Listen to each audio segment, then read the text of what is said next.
جب ماہ اگست کی 7ویں شام نے اپنے گیسوئے عنبریں کھولے اور آفتاب نے حجاب زریں اوڑھ کر مغرب کی آغوش میں پناہ لی، ہم 4 رفیقان شفیق جن کے دلوں میں شوق نظار حرم معجزن تھا اور سینوں میں یاد خدا کا سوز دروں، شہر مکہ کی پرپیش گلیوں سے نکل کر جبل خندمہ کی جانب عازل سفر ہوئے۔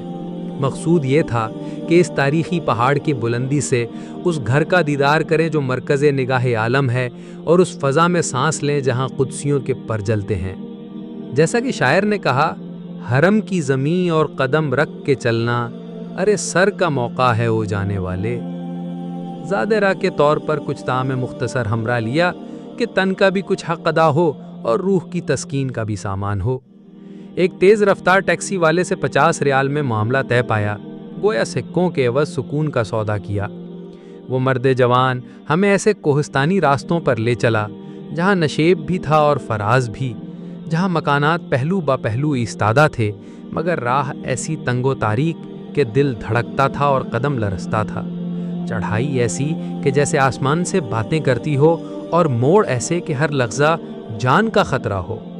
مگر جب عزم صادق ہو تو ہر مشکل آسان ہو جاتی ہے۔ سفر ہے شرط مسافر نواز بہتیرے، ہزارہا شجر سایہ دار راہ میں ہیں۔ بالآخر کچھ دیر کی جان گسل مسافت کے بعد ہم اس مقام مقصود پر پہنچے جہاں زمین آسمان سے ہم کلام تھی، جبل خندمہ کی وہ چوٹی جہاں سے بیت اللہ کا جلال و جمال ایک ناقابل بیان کیفیت کے ساتھ نگاہوں کو خیرہ اور دلوں کو مسحور کر رہا تھا۔ ہم نے گوشہ عافیت میں قالین بچھا دیا اور یوں محو نظارہ ہوئے کہ گویا دو جہاں کی نعمتیں قدموں تلے ہوں۔ مسجد الحرام کا وسیع و عریض صحن، اس کے فلک بوس مینار اور طواف کرتے ہوئے عشاق کا ہجوم بے کراں ایک ایسا منظر تھا کہ زبان گنگ اور قلم عاجز۔ دنیا کے بت قدوں میں پہلا وہ گھر خدا کا، ہم اس کے پاس باں ہیں، وہ پاس باں ہمارا۔ اسی اثنا میں اس تاریخی پہاڑ کی تاریخ کے اوراق ہمارے ذہنوں میں روشن ہوئے۔ روایت ہے کہ جب سرور کائنات صلی اللہ علیہ وسلم فتح مکہ کے لیے تشریف لائے تو قریش کا ایک جنگجو حماس بن قیس، جو بنی بکر کا حلیف تھا، اپنے گھر میں بڑے طمطراق سے ہتھیار سجا رہا تھا۔ اس کی زوجہ نے سبب دریافت کیا تو اکڑ کر بولا، محمد اور اس کے اصحاب سے نبرد آزما ہونے کی تیاری ہے، اور یہ شیخی بھی بھگاری کہ امید ہے ان میں سے کچھ کو تہ تیخ کر کے تمہیں ان کی کنیزی میں دوں گا۔ مگر جب معرکہ خندمہ میں خالد بن ولید رضی اللہ عنہ کے لشکر اسلام سے سامنا ہوا تو حماس بن قیس بھی دیگر صنادید قریش کے ہمراہ ایسے بھاگا کہ پیچھے مڑ کر نہ دیکھا۔ گھر پہنچا تو زوجہ نے تانا دیا کہ وہ بلند بانگ دعوے کیا ہوئے۔ اس پر وہ شرمسار ہوا اور بے اختیار اس کی زبان سے یہ تاریخی اشعار جاری ہوئے، جن کا مطلب یہ ہے کہ اگر تم خندمہ کا دن دیکھتی جب صفوان بھاگا اور اکرمہ بھاگا اور ہمارے اوپر مسلمانوں کی تلواریں چمک رہی تھیں جو ہر بازو اور کھوپڑی کو کاٹ رہی تھیں۔ ستیز کار رہا ہے ازل سے تا امروز، چراغ مصطفی سے شرارے بو لہبی۔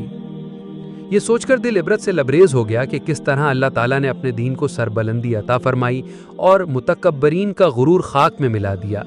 ہم اسی کیف و سرور اور فکر و عبرت میں غرق تھے کہ مؤذن حرم کی جادو اثر صدا اللہ اکبر فضا میں گونجی۔ مغرب کا وقت ہو چلا تھا۔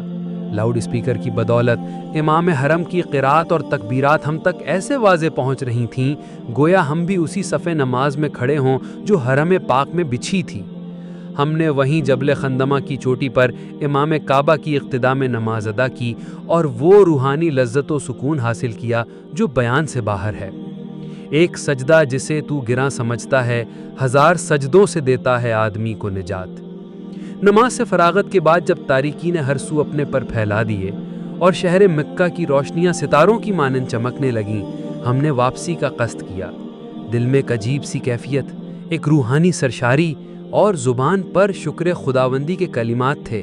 وہ منظر، وہ احساس، وہ تاریخی جبل کی خاموش گواہی اور حرم پاک سے بلند ہوتی صدائے حق ایک ایسا نقش چھوڑ گئی جو شاید کبھی مدھم نہ ہو۔